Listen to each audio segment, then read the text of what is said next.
Deməli, dostlar, gəldik çatdıq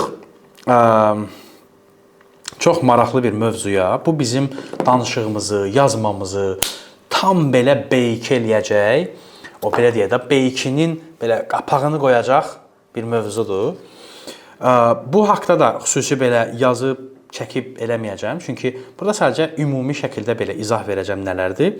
Burada zaten qeydlərimin hamısını sizə yazmışam nələr var.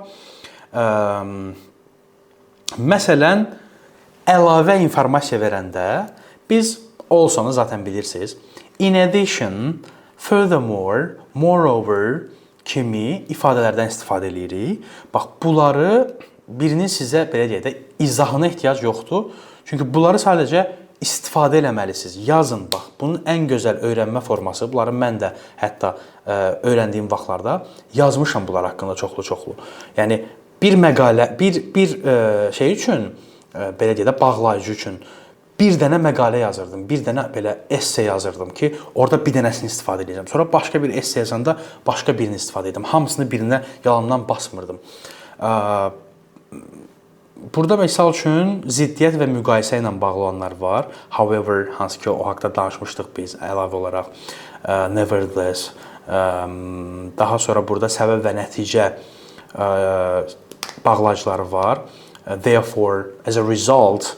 Bax, bunlar məsələn at the end demək əvəzinə as a result deməyimiz, therefore deməyimiz, consequently deməyimiz artıq həmin belə deyək, danışığımızın nöqtəsini çox konkret şəkildə qoyur və nəticəni möhtəşəm şəkildə verir. Nəticəyə başlayanda artıq adam başa düşür ki, bu adam B2, tam B2 səviyyəsində danışır. Burada sonra işte for example, for instance, in other words kimi şeylər var. For example deməyə ehtiyac yoxdur. For instance, in other words deyə bilərsiniz. Əgər baxın, bu akademik danışmaq, daha yaxşı danışmaq istəyirsinizsə belədir. Əgər dost tanışınızla danışırsınızsa, onun üçün in other words ya da for instance şəklində yox, elə for example da deyib keçə bilərsiniz.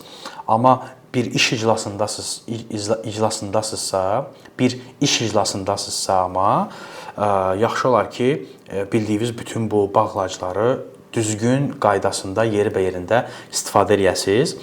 Daha sonra burada yekunlaşdırıcı o nəticə bağlayıcıları var.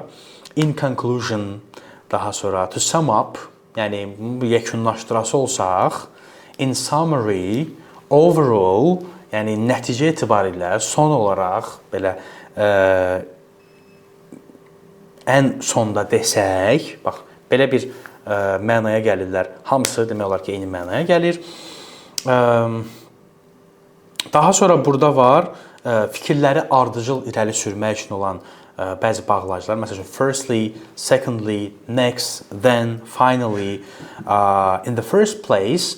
Məsələn, first, bla bla bla belə demirsiniz. In the first place, birinci yerdə onu demək istəyirəm ki, in the second place, ikinci yerdə onu demək istəyirəm ki, bu formada davam eləyəcəksiniz.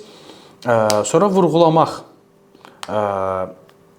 üçün olan bağlayıcılar var. In fact, actually, indeed, above all, bu şəkildə istifadə edəcəksiniz bunları. Və ən sonda da fikri yenidən ifadə eləmək üçün olan in other words, that is to say, to put it differently şəklində ifadələr var. Yaxşı və sizə möhtəşəm olan odur ki, bunun altında yaxşı cümlələr var. Həmin cümlələri praktik elədikcə avtomatik olaraq dilinizə yansıtmış olacaqsınız. Orada tekstlər var. Tekstləri öyrəndikcə avtomatik onların içərisində bu bağlayıcıları da öyrənmiş olacaqsınız. Dinləyib, qulaq asıb başa düşəcəksiniz. Dialoqun içərisində istifadə edəcəksiniz və ən sonda yazacaqsınız və yazdıqca da daha çox inkişaf edəcəksiniz. Belə, son iki mövzumuz, bundan sonraki son iki mövzumuz da belə şifahi mövzulardır. Və ondan sizlə B2 səviyyəsini bitirib artıq advanced səviyyəsinə başlayacağıq birlikdə. Ona görə növbəti mövzuda görüşənədək özünüzə yaxşı baxın. Hələlik.